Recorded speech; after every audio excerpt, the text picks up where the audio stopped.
that didn't quite realize itself over the years. But now, 9 years later, we have George, who is going to close the loop and bring us back to where we started. So today's talk, the abstract is up there, I won't read it, is on neuroimaging pathways of drug addiction. Thank you, George. Thank you for the introduction, and thank you all for coming.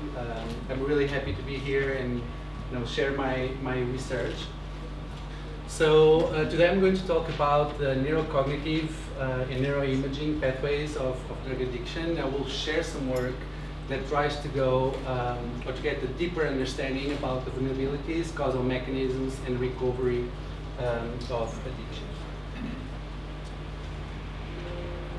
Okay, so before I start, I would like just to disclose that I have no conflicts of interest with this presentation.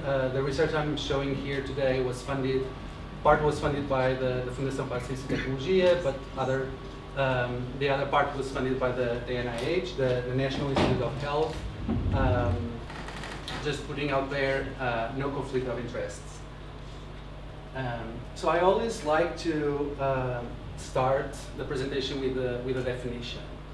So what do we mean by addiction? So drug addiction is a chronic relapsing disorder that has been characterized by compulsion to seek and to take the drug, loss of control in limiting intake in the emergence of a negative emotional state, reflecting motivational withdrawal symptom when access to the drug is prevented.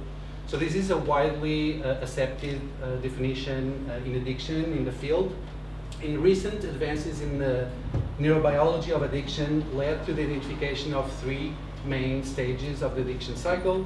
The first one is the binge intoxication, and is subserved by the structures in the basal ganglia, and it's characterized by the loss of control, compulsive use, and risk-taking. The other one is the withdrawal and negative affect state that is supported by the extended amygdala, and it's characterized by an intense negative emotional state, withdrawal, and craving.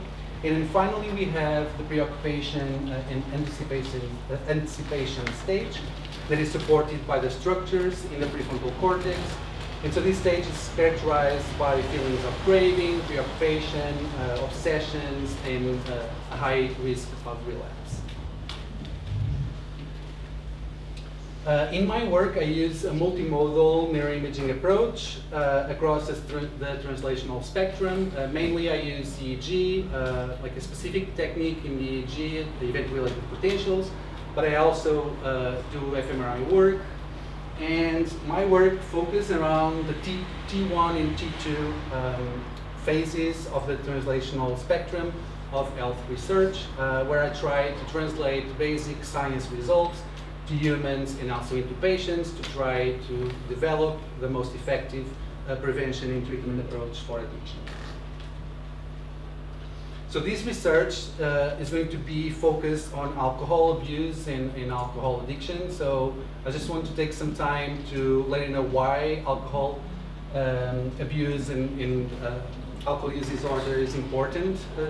It's a topic of importance, or why it's important to study alcohol.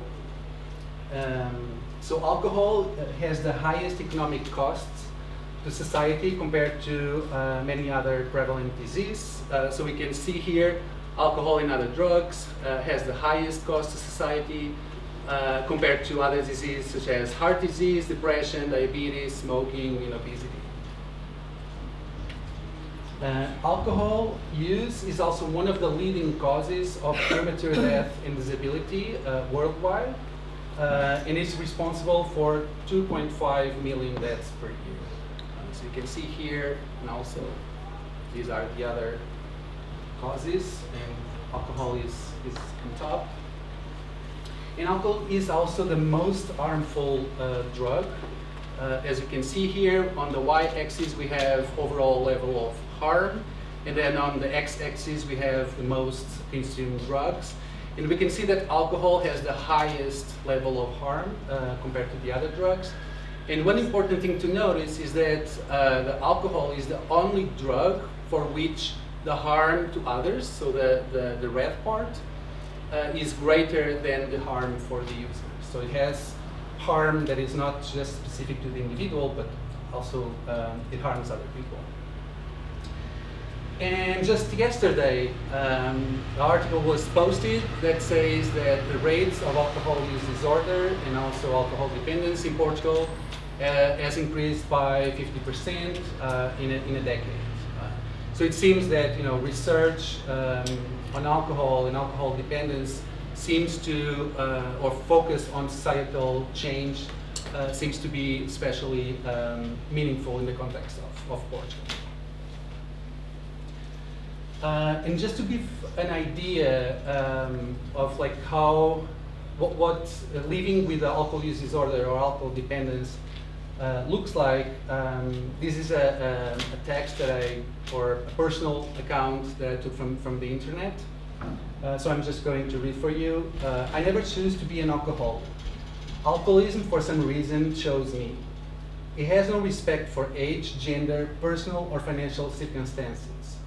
Alcoholism is just a life-sucking leech, which once has taken hold, is extremely powerful and very difficult to detach. But not impossible. It's very easy to say it takes courage, focus, determination, and willpower to beat this illness. But when I was drinking, I was a complete mess. And all I wanted was drink and drink some more. I was totally oblivious to the damage and hurt I was causing to myself, my husband, my children, and my extended family. I was very rapidly killing myself. I will never know how I crossed the boundary from being a fun social drinker into a chronic alcoholic. But cross I did, and initially from having one too many drinks at a party, I descended into being a secretive, dependent alcoholic at home. I made promises time and time again to stop, and in my heart of hearts, I meant it. I know what I was doing was wrong, but by then I was completely powerless over alcohol. I was soon to become another fatal statistic. So this is just a personal account for you to get a feeling what are the challenges and the difficulties of living with alcohol dependence. And I always like to, at the beginning of my presentations, give a promise. So I will give you a promise that I will try with the research I'm going to present, show you or make the case that addiction is a brain disease, is rooted in the brain, and it's not a moral failing, weak character, or a lack of willpower. So the presentation today has four main parts. The first, I will review the most influential theoretical perspectives of addiction, just to give you a sense what are the the models and theories that my work is based on, and also to give you a framework to interpret the results I'm going to show. Then we'll explore why do some people become addicted to drugs while others do not. Then I will show some research that shows that drugs can have an acute and prolonged effect in the brain. And finally, I will show some neuroimaging data trying to answer this question, why it's so difficult to change addictive behaviors, and also what we can do to help people recover from addiction. Okay, starting with the theories. So one of the most influential theories of addiction is the incentive synthesization theory, proposed by Robinson and Burridge in 1993. This theory posits that the cues signaling drug availability take on incentive value of the drugs themselves, transforming cues into motivational magnets that capture attention, elicit craving, and approach tendencies, and compel to consumption. So according to this theory, the repeated use of the drugs leads to neuroadaptations in the reward regions in the brain that become sensitized and hyperreactive to the drug, but also the drug cues. And this theory has three main core assumptions. The first one is a separation between the wanting and the liking. So the wanting is the motivational and craving aspect of drug addiction, and the liking is more the hedonic and pleasure that people derive from consuming drugs. Then they also propose that with the repeated use of drugs, there is a sensitization of the wanting system that leads to increased motivational value of the drug themselves, but also the cues that are associated with those drugs. And finally, they say that the cues paired with drug use acquire rewarding properties themselves. So with the repeated use of drugs, there is this hypersensitivity to drug-related cues. Then we have the reward deficiency hypothesis of addiction proposed by Bloom in 1996. So according to this theory, blunted sensitivity to the non-drug-related rewards represents a pre-morbid liability for substance use and abuse, prompting affected individuals to seek activities such as drug use that stimulate the reward system. So he calls all this constellation of symptoms the reward deficiency syndrome, and he even found evidence for a genetic predisposition for lower than normal dopamine levels of dopamine. So the individuals that had the A1 allele for the dopamine 2 receptors had fewer receptors than those individuals that have the A2 allele. He proposed that these individuals are enabled to derive pleasure from naturally occurring rewards, as we normal people can get, and that's why they were, pushed to seek drugs and consume drugs to achieve that normal levels of dopamine function. And then finally, we have the holostatic model of addiction, was proposed by George Koob. He is a very big name in the addiction field. He's president of the NIAAA in the US. So according to this theory, with the chronic and repeated use of drugs of abuse, the neuro-reward and anti-reward or stress systems become sensitized and dysregulated, such that the incentive motivational value of non-drug naturally occurring rewards is attenuated. So according to him, the idea is that with the repeated use of drugs, the individual enters this state that is unable to derive pleasure from natural rewards, such as social interaction, food, and other naturally occurring rewards. And he also proposed this, he talks about this dark side of addiction. He proposed that people start using drugs for positive reinforcement, so they want to feel the reinforcing and pleasant effects of the drugs. But then as they keep using the drugs, they transition to the negative reinforcement phase, where they start using the drugs to alleviate and cope with negative emotionality. And he even proposed like this term, hyperkatifia, is a difficult term to say. There is this negative emotional and motivational state that is characterized by depression, anxiety, irritability, and dysphoria. The person is like having a lack of motivation to do anything. So people seek drugs to kind of like balance or get out of that this negative state. Okay, so now that I'm done with the theories, let's go to the first question. So why do some people become addicted to drugs while others do not? And here we have a graph of the number of addicts or people with addiction in consumers of illegal drugs worldwide from 1990 to 2021. And the reason why I'm showing this graph is to show or make the case that not everyone that consumes the drug, so we have the blue line here, becomes addicted to the drug. Do you see the difference?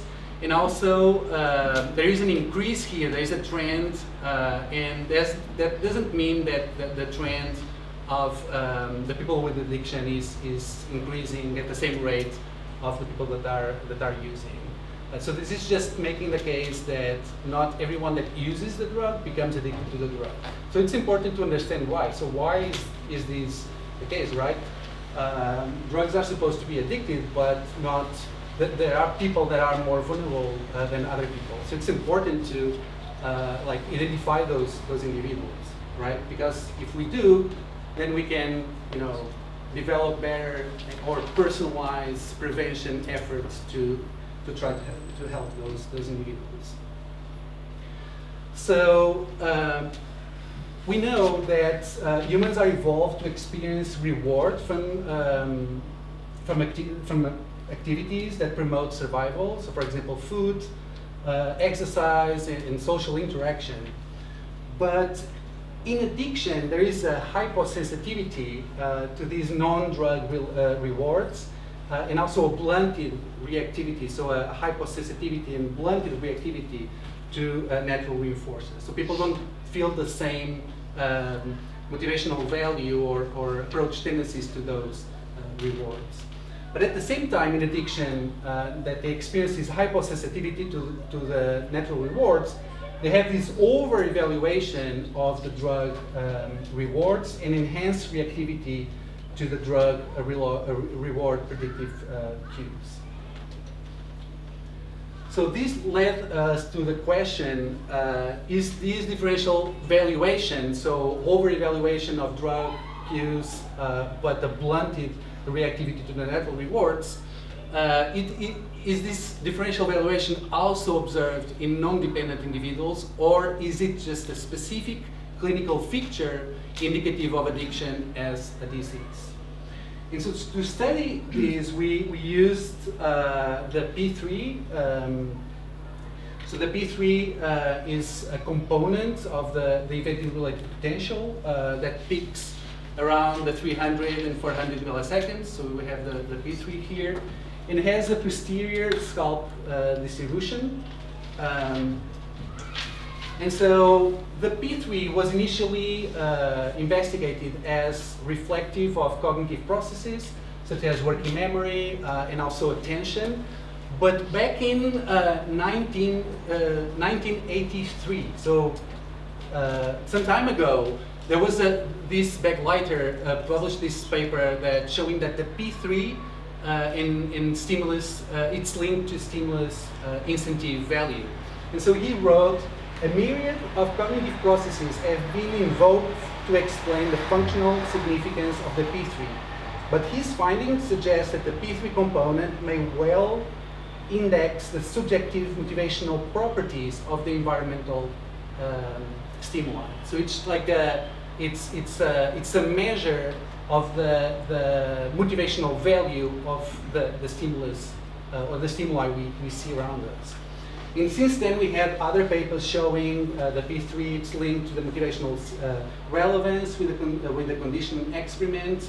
And just to quote here, they wrote the P3 is suitable index of acquired motivational relevance, and it's not, at least not completely, dependent on task-relevant stimulus properties such as complexity or contrast. Recently, or very recently, there was this review published calling the tension for P3 as a measure of motivational significance. Here they wrote the P3 or LPP, it's a component that is very close in time with the P3. So sometimes people lump them together. So the P3 is elicited by motivational significant stimuli and may reflect output of common system that tracks the time course of stimulus significance. And also, just to make the case, or a very strong case, there was this paper that showed that variations or variability in this P3 component was associated with bold response in fMRI in the ventral striatum. That is a very well-known, very well-researched area for reward processing. So how do we measure this P3 component? So in my previous lab or in my lab now, we use the picture viewing oddball task. So here it's an example of one trial. So one trial has 5 images. 4 of those images are neutrals, so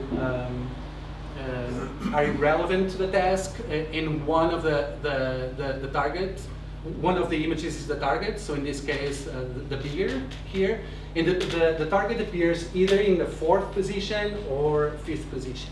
Okay, so participants then have to like categorize each picture as a pleasant versus neutral.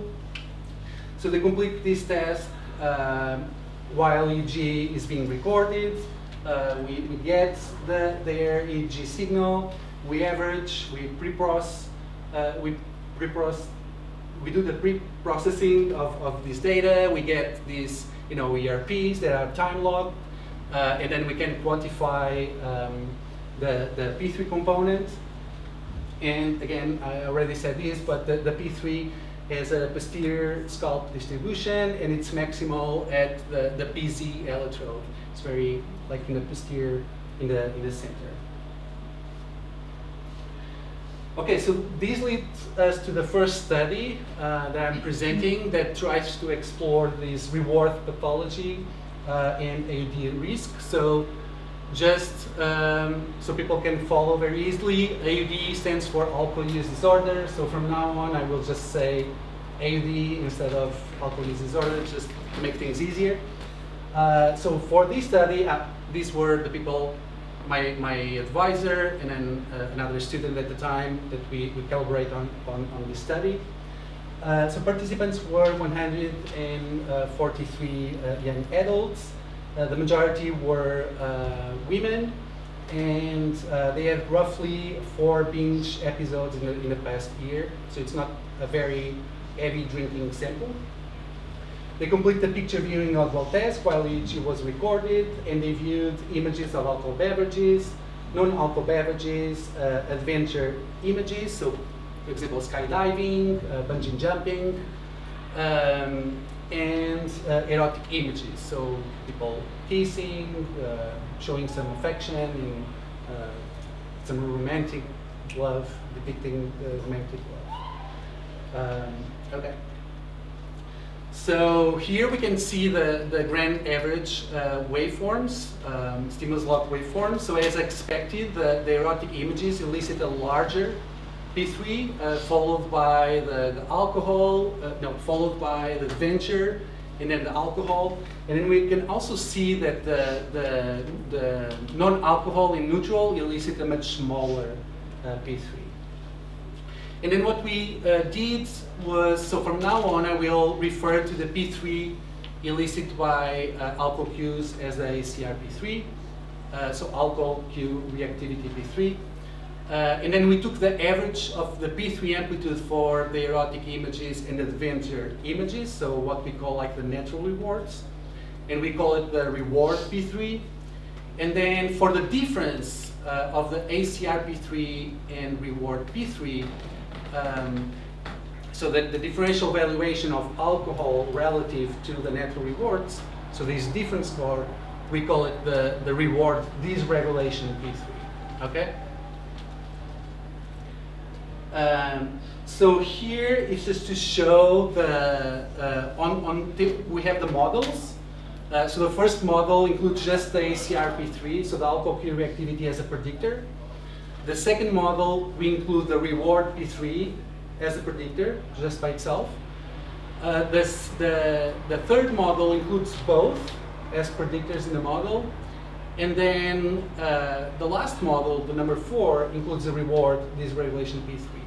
So what I want to point out here is that for the ACR P3, so the P3 to alcohol cues, only predicts binge drinking and problems, but doesn't predict heavy drinking or alcohol use. So it's a very inconsistent association. The reward P3 doesn't predict significantly any of the drinking outcomes.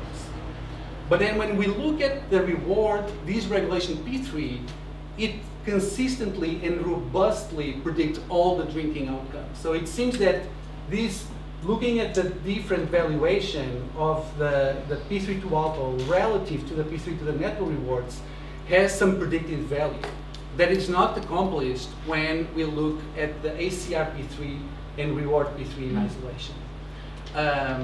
Okay, and then we have the third model here that the important thing here to notice is that these two measures are positively correlated. So the higher the ACR-P3, also the higher the reward P3. But then when we look at the association with alcohol, they show different signs. So the ACR-P3 is positively associated with binge drinking, heavy drinking, and alcohol problems. But then the reward P3 is negatively. So it's kind of like a suppression effect going on here.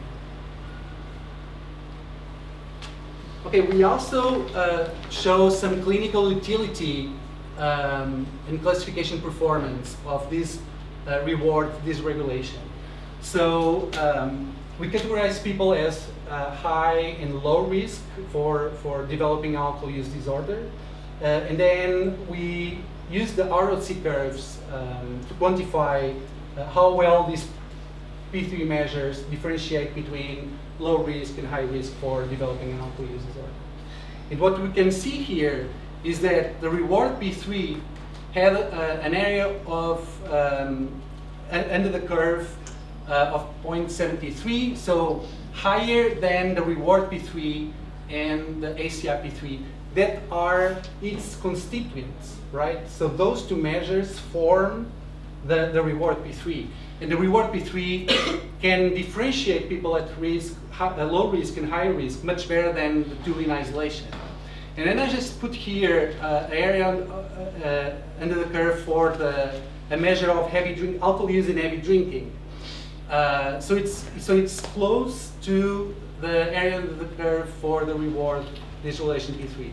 So what we found actually when we take the difference, we see that they are not different. So they are classifying individuals at the same performance level, a measure of alcohol use that is like a gold standard measure for risk for developing alcohol addiction. Okay, I think I said everything I wanted to. Okay, so just to summarize the study, what we found is some evidence for the reward dysregulation P3 as a biomarker because it was robustly associated with all the drinking outcomes, discriminated individual at risk for problematic drinking, at risk for developing an alcohol use disorder. So we think that this biomarker has some utility for both clinical diagnosis and vulnerability assessment, and that performance is beyond what we can get for using self-report measures.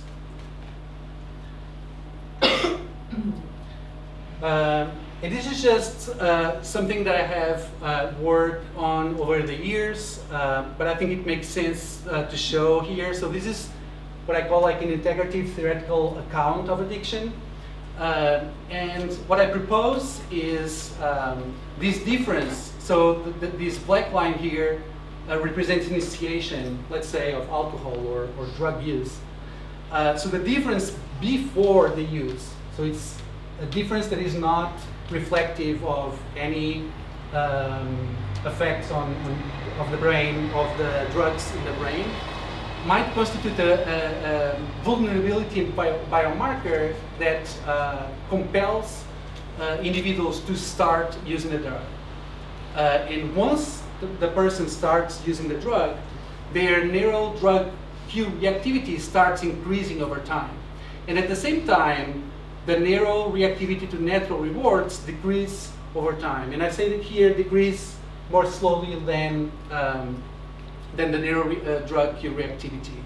And at some time, when the people keep using the drug, this difference score, so this, let's say for example, the reward dysregulation P3 crosses a certain threshold, the person develops a drug dependence or develops addiction. So we can use that marker as a biomarker of diagnosis. And then we can use also that marker as a prognostic and predictive biomarker just to try to predict how people will do how their disease, addiction disease, will develop over time. And also there is some evidence that these markers start, or this gap reduces once people start recovery.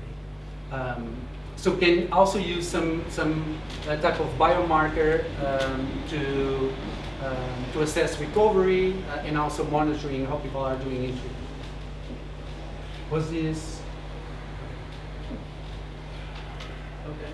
But one question that we can have is, does this drug cue reactivity represent a pre-existing liability, or is it a result of a prolonged use?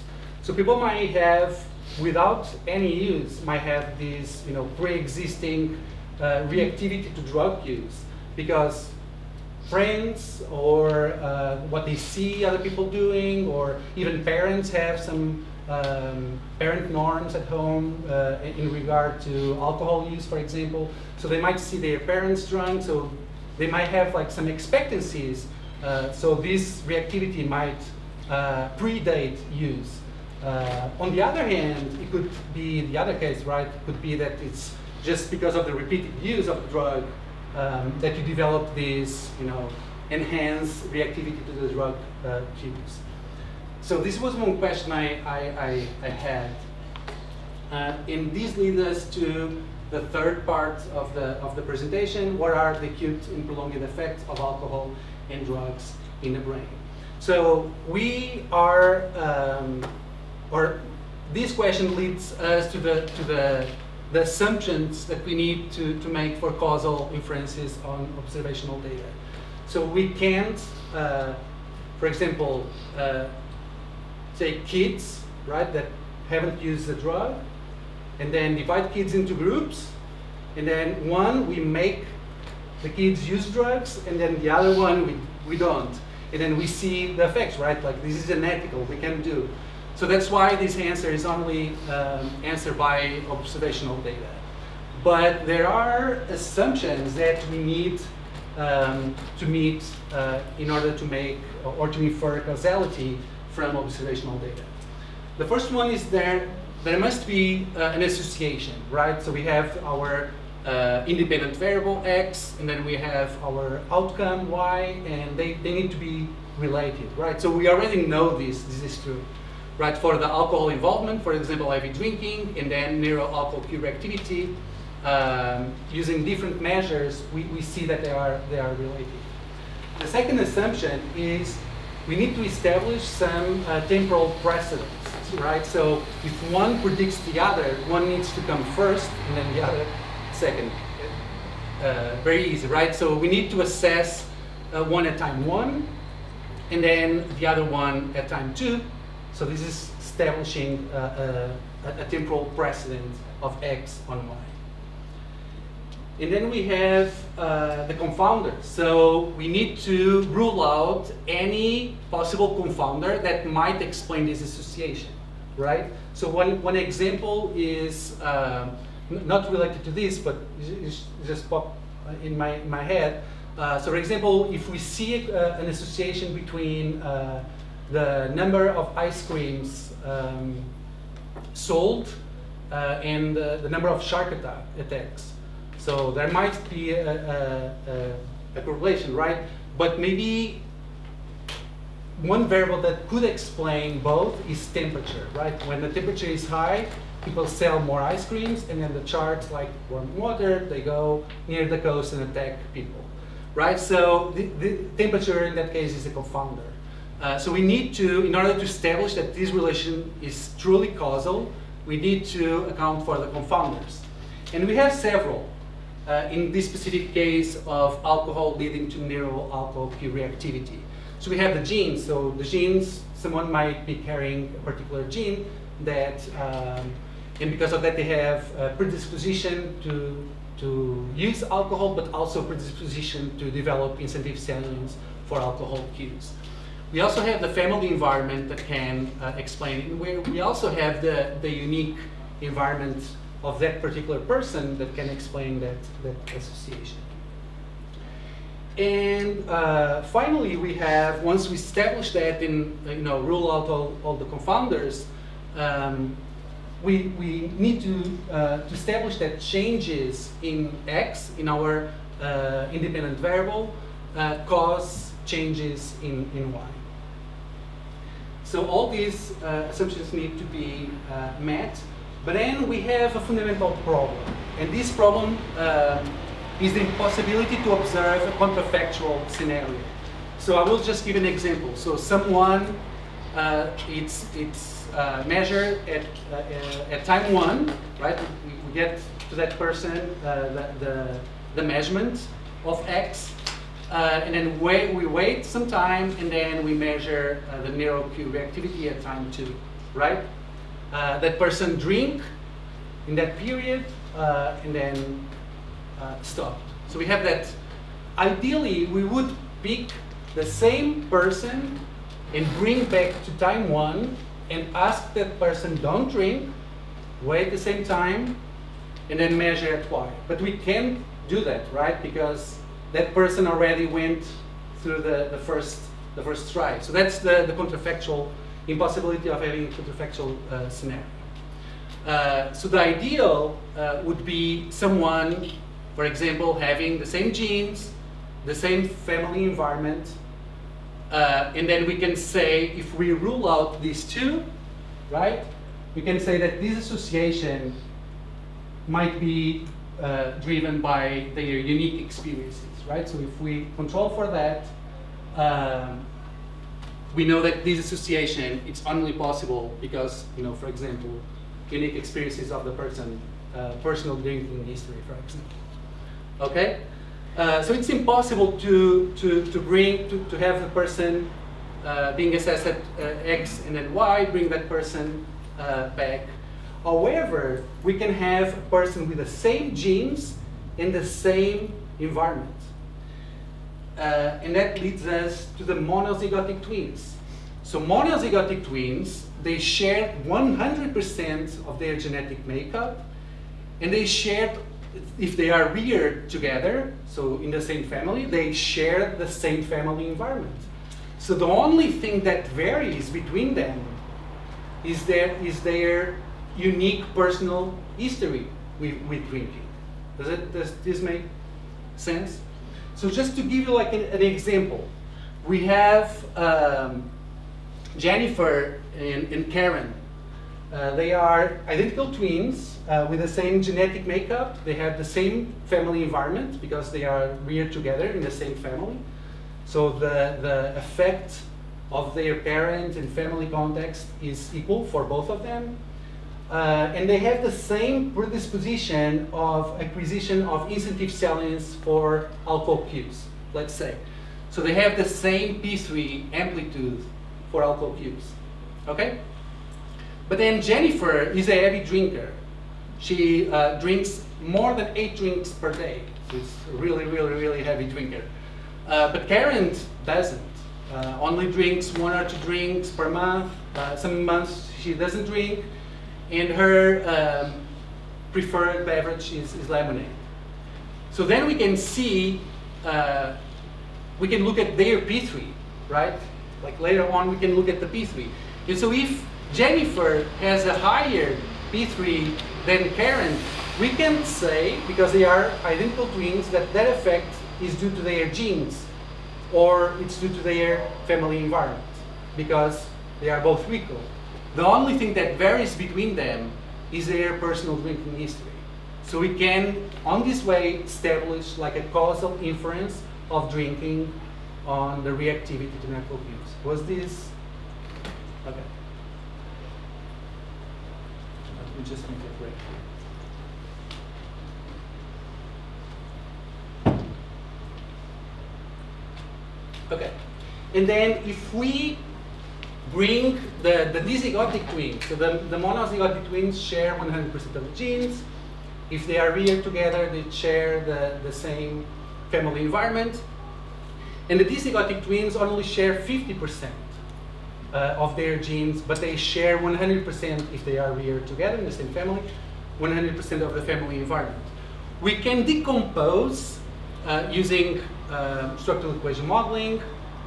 We can decompose the trait or a phenotype into 3 variance components. So the phenotype is this. Let's say that the phenotype is reactivity to alcohol cues or reactivity to alcohol cues. We can decompose that phenotype into the variance that is explained by the genes. We can decompose the variance that is explained by the shared environment, and when I mean shared is the family environment. And then the non-shared environment, that means the unique experiences of that particular twin. Okay?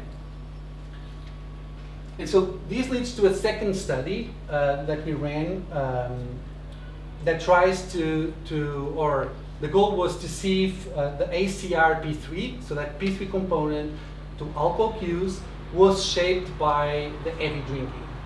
So we had 173 twins who were longitudinally followed from age 12 to age 20. Alcohol use, so we had like 44 monozygotic pairs and 53 dizygotic pairs. The majority were white, but we had roughly the same number of females and males, or women and men. Alcohol use was assessed annually using structured interviews or clinical interviews, and then they complete the alcohol image test while EEG was recorded, and then they saw alcohol images, non-alcohol images, and neutral. Okay, so this is the grand average waveform, so we can see this reliable and robust P3 component. It's larger for alcohol than non-alcohol, and it's much smaller for the neutral. P3 elicited by alcohol cues, ACR P3. I'm just repeating so you can follow easily the presentation. The P3 elicited by non-alcohol cues, I call it the non-alcohol P3, and the P3 to the neutral cues, the neutral P3. And then this is the window we use to quantify the amplitudes. So the first question we had was, are there individual differences in these P3 measures? So we see these measures, but do we see individual differences? It's like between subject variation. So we quantify that, and for the ACR P3, so the reactivity to alcohol cues, we actually find a quite substantial proportion that is due to between subject variability, so close to 20%. And then when we look here, so this is the P3 amplitude on the y-axis, and then the trial on the x-axis, so it's like across the task or over the task. We can see that, in fact, there is, at the beginning, you can see that there is spread there, right? So people react differently to alcohol cues. There is some between subject variability. And then when we look at this part here, there is at the same time, there is some trial by trial consistency. So these P3 measures are consistent over time. So they vary, so between different people, but at the cross time they are kind of like stable. So this was the first question we had. The other thing that we notice is that the P3 measures, so this is a correlation matrix, the P3 measures you can see that are highly correlated, so above like 0.5. And then we were able to derive this common latent factor, so I call it like the common P3 that represents the shared variance between those 3 ERP measures. It's mostly informed because of the loading. You can see it's close to 1 by the neutral, and then followed by the ACR P3 and then non-alcohol P3. So this is just to say that those are different measures, different P3 measures, but there is some common underlying origin in those P3 measures. Okay, and then we can look at the twin correlation. So this is the first thing when you have twins, everyone does this, because if you find that the monozygotic twins are more similar within that group than the dizygotic twins, that means that similarity is explained by the genes, because they have the same genes, right? So that's why we look at the correlations.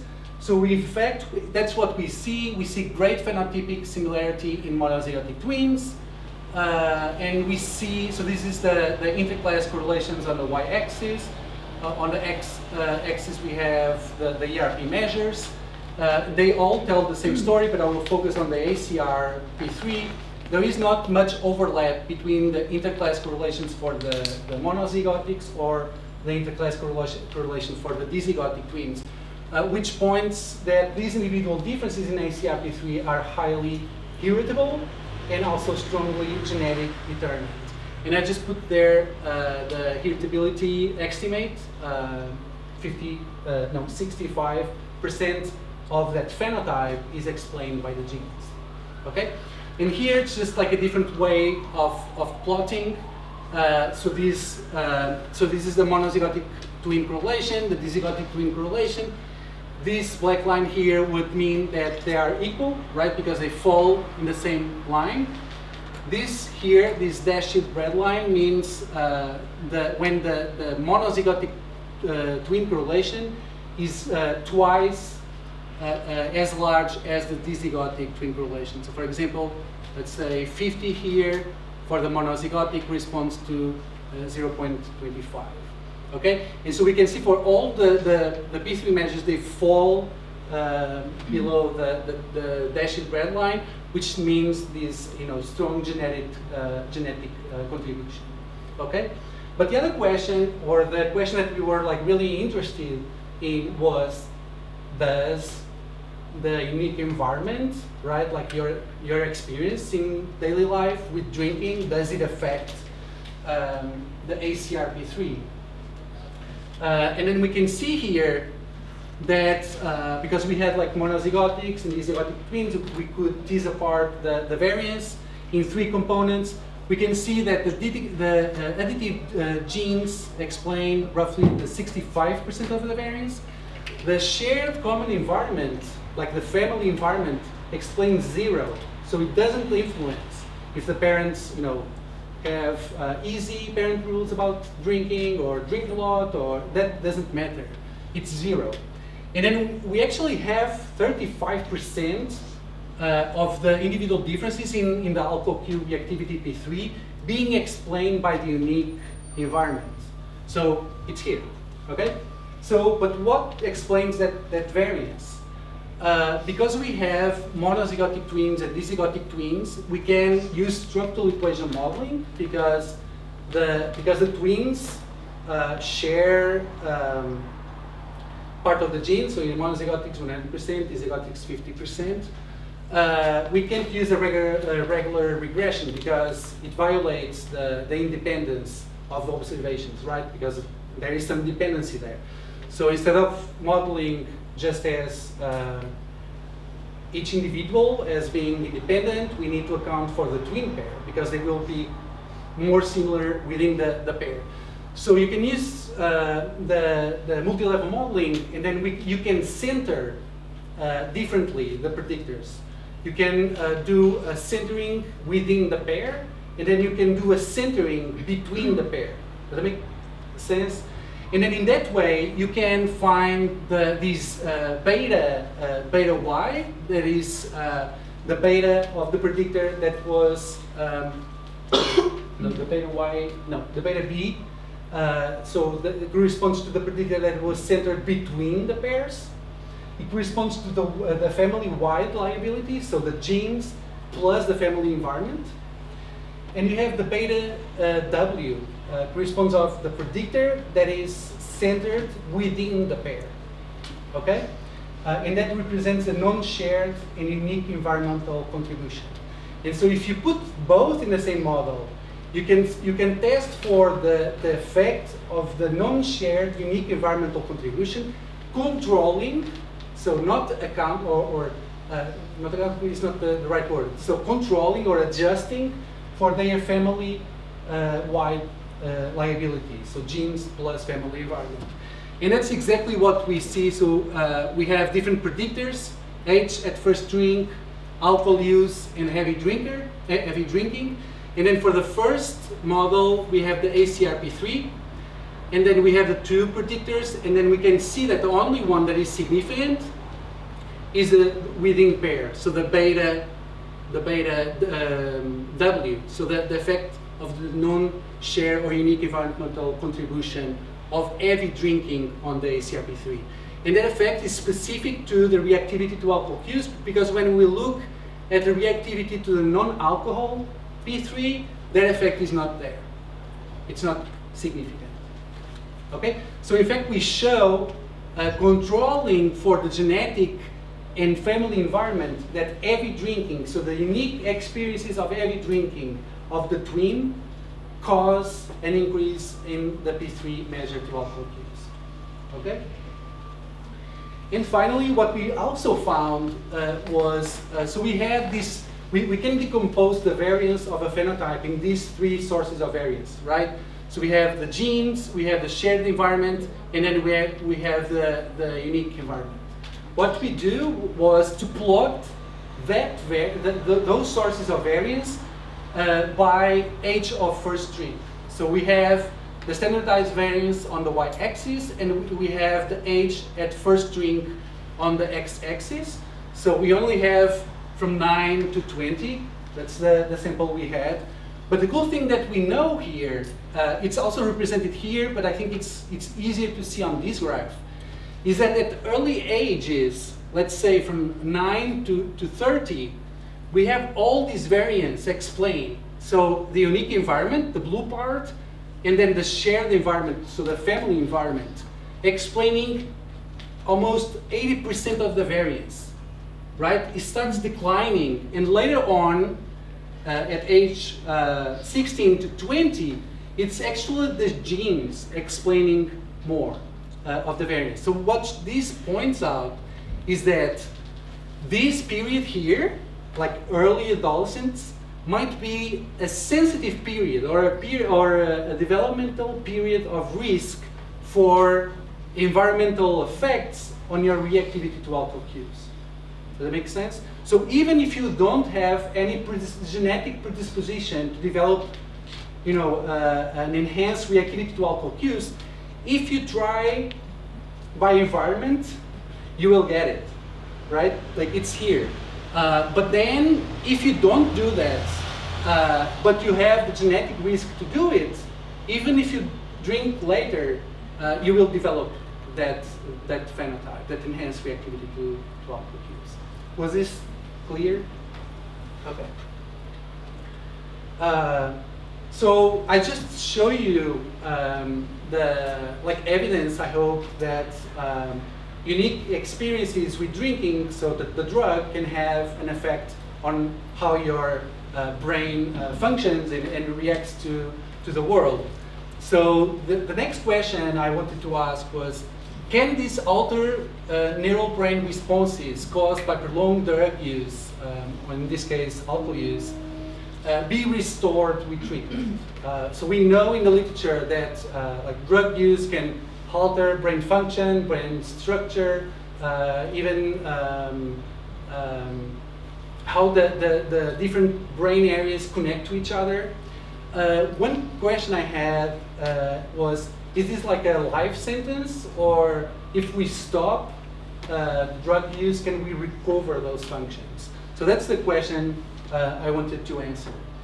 And this leads us to the fourth part of this presentation, where I hope to, or I will provide evidence, I hope, that, or for why it's difficult to change addictive behaviors, and also how can we help people recover from addiction, specifically alcohol addiction.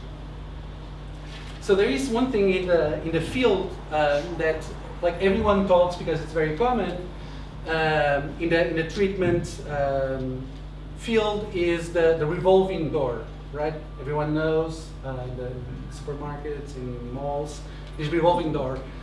So what I tried to convey with this image is the phenomenon in addiction treatment, where people come to treatment, they get treatment, they get better, they are discharged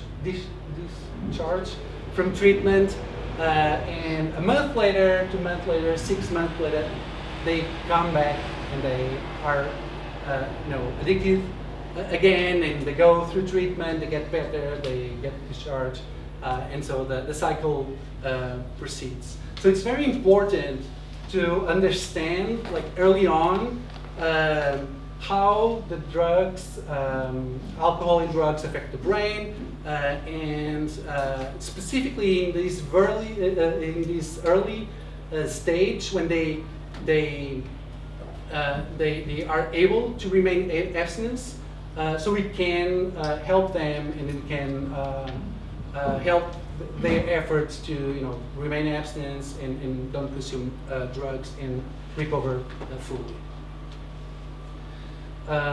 So another thing that is known, we know this. So here is the survival rate. So the proportion of people that are abstinent, and then we have the time after treatment, so after discharge, and we can see that like the first couple of months, the majority of people already relapse. So the relapse is highly prevalent. This is a norm. It's a norm in when we are trying to treat addiction. The most likely outcome is that the person will relapse. And this part here, I just want to stress that the stress pathophysiology that occurs when the person is trying to quit drugs is part, or is thought to be a cause of the chronic relapse. So we know that stress creates a response in the body. So it leads to HPA axis activation. It releases CRF, ACTH, and then cortisol. And then we have the adrenal glands that releases the cortisol that goes to the brain, and then the cycle proceeds. So this is what we already know of the stress response in the body and brain. But then recently, in recent years, what we in the field notice is that the drug use actually causes the same stress that stress causes in the body and the brain. So it's kind of like the person with addiction is in this state of chronic stress. And this chronic state of stress is what people think might be explaining why people relapse so strongly, because the stress level for a person who is quitting addiction is very differently. For the same stressor, two different people, one is trying to quit drugs and then the other doesn't have any problem with drugs, the stress response for the person with addiction is much higher for the same stressor. Okay, I think I conveyed the idea. Okay, so this leads to the final study that I'm showing, where we try to see or explore the alter neuro responses in AUD, in alcohol use disorder.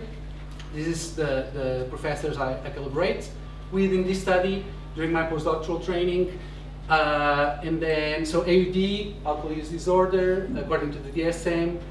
So the participants were 30 demographically matched AUD patients that were treatment seeking, so they were seeking treatment. And then 55 moderate drinkers. For the AUD group, I will call the group AUD. And then for the moderate drinkers, I will refer to them as MD, moderate drinkers. So they came, they completed an fMRI task while they were in the scanner for fMRI. So the task was composed as 4 blocks. So they had the baseline period for each block, where they just see these gray screens with a fixation cross. And then they completed 3 blocks. One they viewed alcohol images. The second, the other block they see stress images and neutral images. And of course the block order was randomized. And then for just the AUD patients, they completed an 8-week of treatment. So they were in treatment, outpatient treatment. So they came to the center and received counseling sessions. And then at the end of the 8 week of treatment, they complete the second fMRI. So we had one fMRI for the MDs, and then we had two, one at the beginning of treatment, one at the end of treatment for the AUD patients. Is this clear? Okay, so what we found, in fact, differences in brain responses to alcohol cues and stress in AUD patients. So first, looking just at the, let me go back just to tell you. At the end of each block, or not at the end of each run, so each of these is a run, they were asked to rate their level of craving and their level of stress. So we also had inside of the scanner ratings of craving and stress.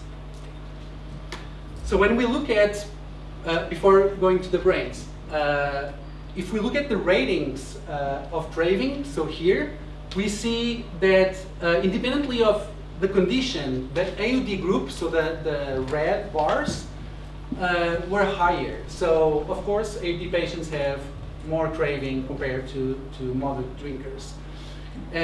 When we look at the stress, actually, we don't see differences, but we see higher response in both groups to the stress condition compared to the alcohol in neutral. But actually, we found a little bit higher in the controls relative to the MDs, and I found like this. It wasn't statistically significant, but I found strange. But then people told me with more experience with this kind of data that actually AUD patients, in terms of craving, have a blunted response. So even though they experience, they are so used to it that they rate the stress lower than normal people, even though it was not significant. What we also found was group differences in brain activity. So this is a contrast of AUD patients versus MD. So this is for alcohol, this is for stress, and this is for neutral. So what this contrast means is that the yellow blobs mean higher activity in the AUD group relative to the moderate drinkers. In the blue blobs, these blue mean higher reactivity to the MD relative to the AUD, or you can think the other way, a blunted response in the MD, in the AUD relative to the MD. And what we can see here for the alcohol condition is higher activity in the MD patients in the amygdala, in the thalamus, and in the insula. And these are regions that are typically involved in reward processing.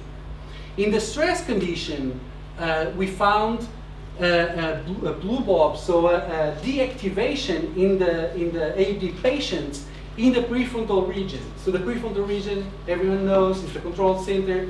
It's involved in emotional regulation. The individuals with alcohol use disorder have a deactivation during stress.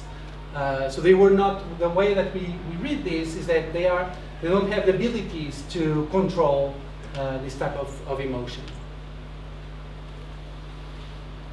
And then remember that we had so we saw the comparison between AUD and MD, but we also had the AUD group that completed a scan at the beginning of treatment and at the end of treatment. So this was what we were mostly interested.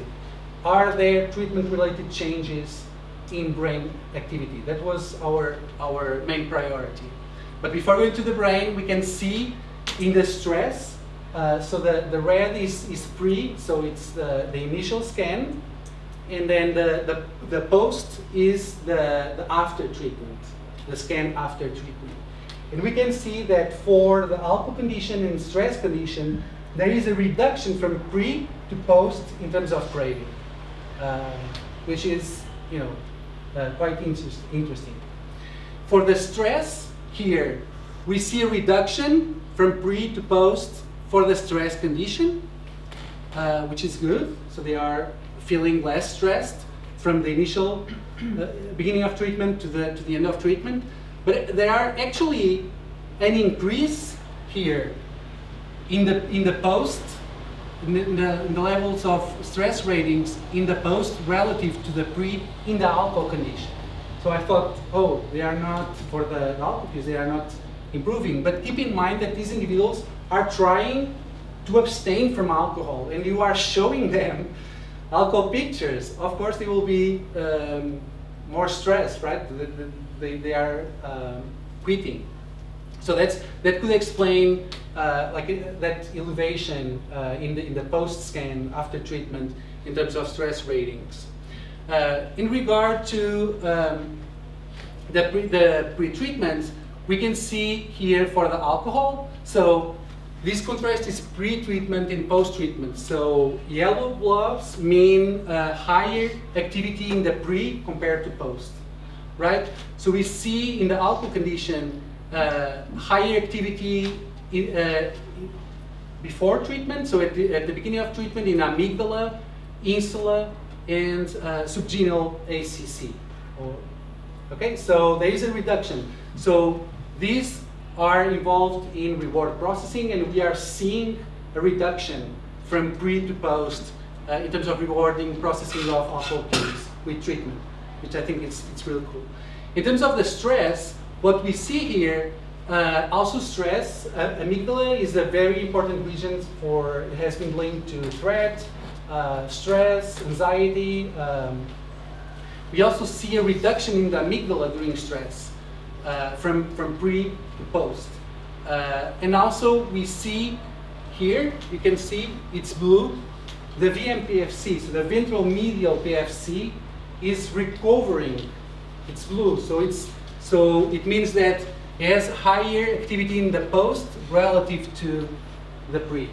Okay, so there is this recovery function in the prefrontal cortex when they are living with stress. And finally, what we did is during the 8-week of period, the 8-week of treatment, we had like another procedure in the study that they used smartphone data. So they had a smartphone, they installed an app on their smartphone, and every day they were prompted with a survey to rate their levels of stress, their levels of craving, and also their levels of the ability to manage stress. So we already see this VMPFC recovery from the pre to post. And this here is the ability to manage stress with treatment. So we have the 8-week of treatment. These are the ratings. And so this line, what it means is the level of the mean of the ratings of ability to manage stress. And what we can see is that with treatment, we see an increase. We see that individual differences in neuro-alcohol cue reactivity are shaped by heavy episodic drinking. We see that the P3 elicited by alcohol cues is an acquired neuromarker of risk that likely reflects acquisition of incentive salience for alcohol cues due to heavy drinking. And we also found that in this study that early adolescence emerges as a sensitive period for incentive sensitization due to heavy episodic drinking, with environmental influences playing a substantial role during this developmental period. And finally, with this last study, we show, I hope, that patients with alcohol use disorder have altered neurocircuits of stress and reward and emotional regulation, a neural pattern that appears to improve with significantly with treatment, and it's also associated with actual behavior that people reported during or abilities that improve with treatment. And to end my presentation, just want to make some recommendations. These are just like some books that I read over the years, and these are the ones that I prefer just to show how addiction is so prevalent. It affects everyone. This one here, she was 13 at the time, and she was doing heroin. This one is a book from a parent that was like trying to lead with all the the family disruption and addiction from his son, and everyone, everyone knows, I hope, a lead singer from yeah, it can affect everyone. It's a real problem. It has consequences to the individual and society. And I hope I could show some research that can help to prevent and also treat addiction. And with this, I would like to acknowledge my collaborators and people I have worked over the years. And thank you for your attention. And I'm open for questions.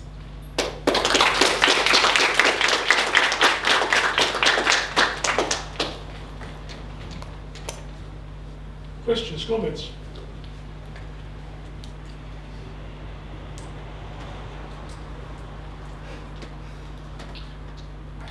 One. Inês. Go ahead. So I was wondering, in this last study you were showing, if you also had the chance to look at post-treatment compared to moderate drinkers. I didn't. That's something that I think that's one of the limitations of the study. We haven't looked at that. Actually, when I left, that's exactly when we were planning to do that. But that's definitely something that we need, because you can say that because you only have 2 assessments, right? So the difference that you are seeing between the neural measures could be just differences in reliability, right?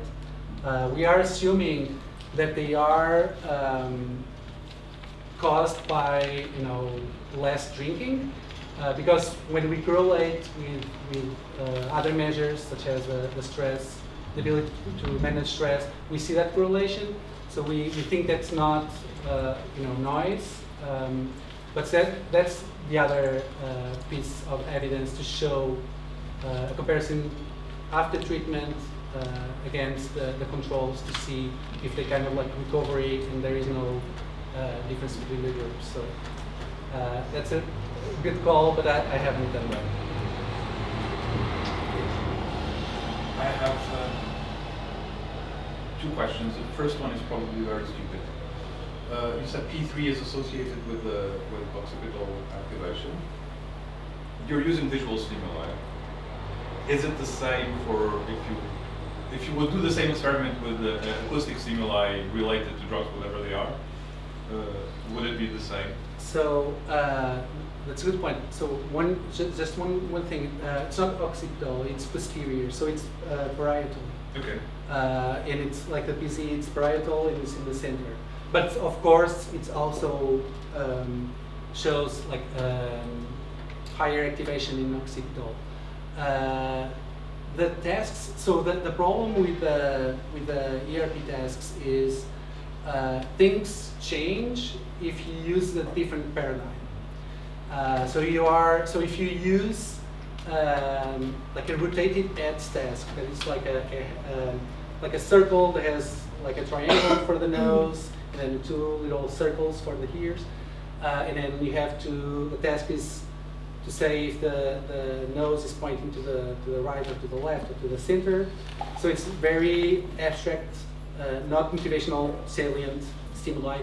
It still elicits a larger P3 component in the PC.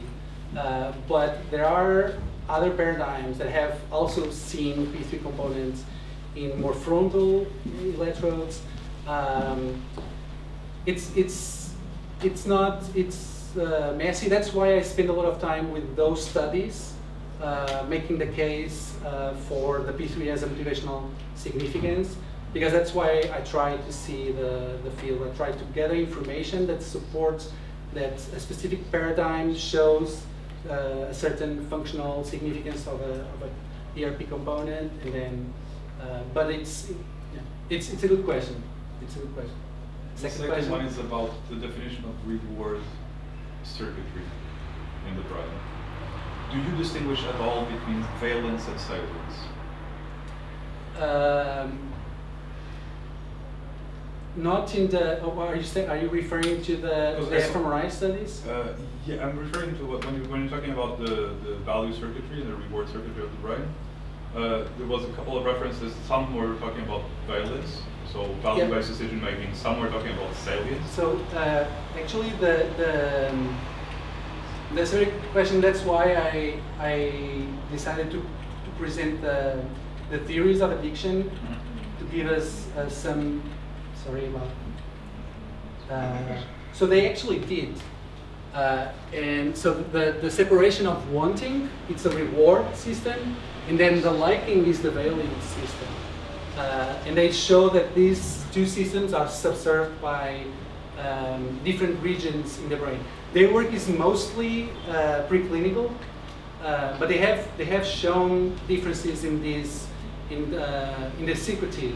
For me, both of those things are associated with value and not necessarily to an error in prediction of your prior, for example.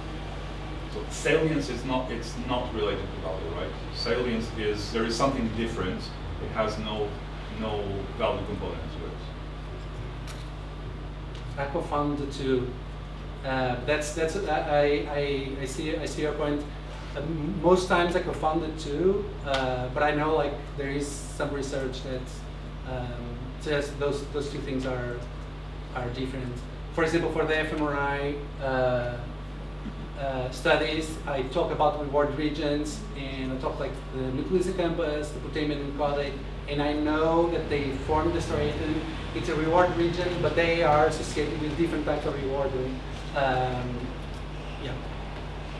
I don't know if I answer your question, but I don't know.